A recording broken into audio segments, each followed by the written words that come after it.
صبح صبح کشتی میں شور اٹھا کہ میں لٹ گیا، میں تباہ ہو گیا۔ لوگوں نے کہا، خیر تو ہے، کیا بات ہوئی، کچھ بتاؤ تو صحیح۔ مگر وہ آدمی بس چلائے جا رہا تھا، ایک ہی رٹ لگی تھی کہ میں لٹ گیا۔ کشتی کے سبھی مسافر ایک ایک جگہ جمع ہو گئے، ایک دوسرے سے پوچھنے لگے کہ کیا بات ہے۔ کسی کو کچھ معلوم ہوتا تو بتاتا کہ کیا بات ہے۔ کشتی بہت بڑی تھی، اتنے مرد عورتوں میں ایک طرف بڑے عالم فاضل اللہ کے بندے بھی بیٹھے تھے۔ شور کی آوازیں انہوں نے بھی سنی۔ رونے پیٹنے والے کو سمجھا بجھا کر جب بات پوچھی گئی تو اس نے کہا، غریب مسافر ہوں، ایک تھیلی میں زندگی بھر کا سرمایہ میں نے چھپا رکھا تھا، کسی ظالم نے وہ تھیلی چرا لی۔ سب کو یہ سن کر بہت افسوس ہوا۔ پوچھنے والوں نے یہ پوچھا کہ کتنا مال تھا تھیلی میں۔ اس نے بتایا 1000 اشرفیاں تھی۔ 1000 اشرفیاں بہت بڑی رقم ہوئی۔ جس نے سنا اسے افسوس ہوا۔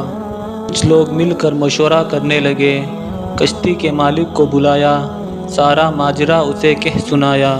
اس نے کہا، اگر تھیلی کشتی میں ہے تو پتہ چل جائے گا، میں سب مسافروں کی تلاشی لیتا ہوں۔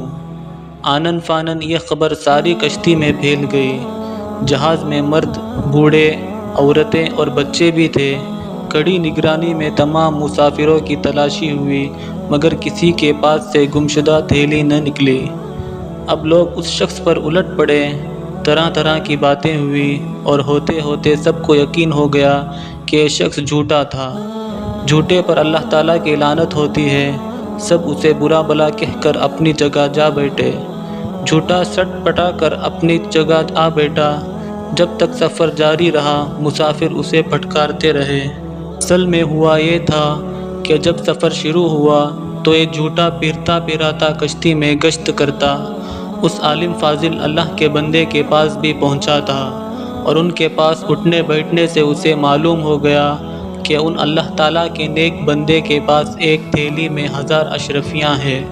اب اس فریبی کو ہر لمحہ یہ فکر کھانے لگی کہ کسی طرح 1000 اشرفیوں کی تھیلی لے اڑے۔ جب کوئی اور تدبیر نہ بن پائی تو اس نے یہ کھیل کھیلا کہ سب شریف لوگ پریشان ہو گئے۔ تمام مسافروں کو تلاشی دینا پڑا۔ تلاشی ان عالم کی بھی ہوئی، لیکن کسی کے پاس سے وہ تھیلی نہ نکلی۔ جب دریا کا سفر ختم ہوا اور کشتی کنارے لگی، تمام مسافر اتر گئے تو اس جھوٹے نے علیحدگی میں اللہ کے نیک بندے سے پوچھا، کیا آپ نے مجھ سے جھوٹ کہا تھا کہ آپ کے پاس 1000 اشرفیاں ہیں؟ انہوں نے کہا، نہیں، میں نے جھوٹ نہیں کہا تھا، میرے پاس واقعی 1000 اشرفیاں تھیں۔ اس نے پوچھا، پھر وہ تھیلی کہاں گئی؟ انہوں نے جواب دیا، جب تو نے اپنی تھیلی گم ہو جانے کا ڈھونگ رچایا تو میں سمجھ گیا کہ تو نے میری تھیلی ہتھیانے کے لیے یہ سب کھیل کھیلا ہے۔ تھیلی میرے پاس سے نکلتی تو سب کو یقین ہو جاتا کہ میں چور ہوں، اس لیے میں نے چپکے سے وہ تھیلی دریا میں ڈال دی۔ جھوٹے نے کہا، 1000 اشرفیاں آپ نے دریا میں ڈال دی؟ جواب ملا، ہاں۔ اس نے کہا، تب تو آپ کا بڑا نقصان ہوا۔